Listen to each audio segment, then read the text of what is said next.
Jemi rikthyer drejt për së drejti pa humbur kohë, shkurtimisht ju njoh me disa prej zhvillimeve kryesore. I ndjekim. Pas rreth një viti në paraburgim, gjykata e posaçme vendos të kaloj për gjykim dosjen e ngarkim të kryebashkiakut Erion Velia, i bashkëshortes së tij Ajola Xoza dhe të pandehurve të tjerë.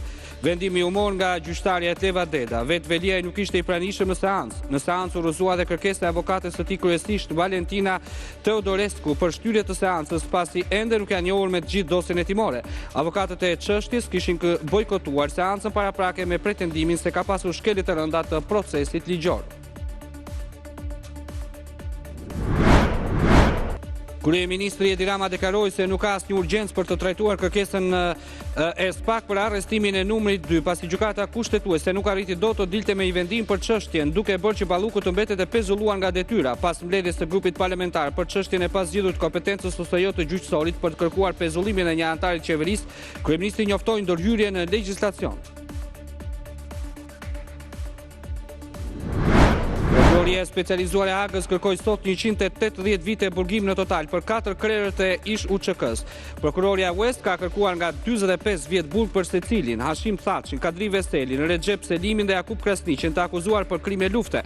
Në Hagë sot ka nisur faza përfundimtare e procesit me deklarimet përmbyllëse të palëve, i cili vijon deri më 18 shkurt. Ish krerët e UÇK-s ndodhen në paraburgimin e Hagës prej nëntorit të vitit 2020 dhe janë deklaruar të pafajshëm. Në ditën e 7 të protestës kundër ndërtimit të resortit të biznesmenit dhe botuesit Bashkim Ulaj në Velipoj, banorët e fshatit Rjodhu ndalën para prokurorisë dhe Bashkisë së Shkodrës. Ata kërkojnë nga organet e drejtësisë të trajtojnë me prioritet çështjen e vërtetësisë të dokumentave të pronësisë të truallit ku po ndërtohet resorti turistik. Banorët mohuan pretendimet e kompanisë Gener 2 se ka zhvilluar dëgjesë publike me ta.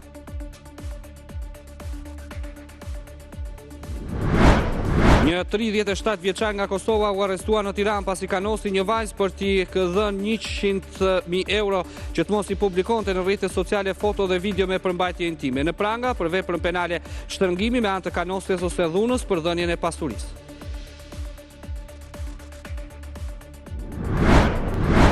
Nga sot deri të dielën e 15 shkurtit Shkodra kthehet në kryeqendrën e festimeve të karnavaleve. Përgjatë një jave qyteti do të shndrohet në skenën magjike të performancave, personazheve groteske dhe parada për publikun. Ditë dhe natë aktivitete do të surprizojnë qytetarët që do të shkojnë në Shkodër për të festuar.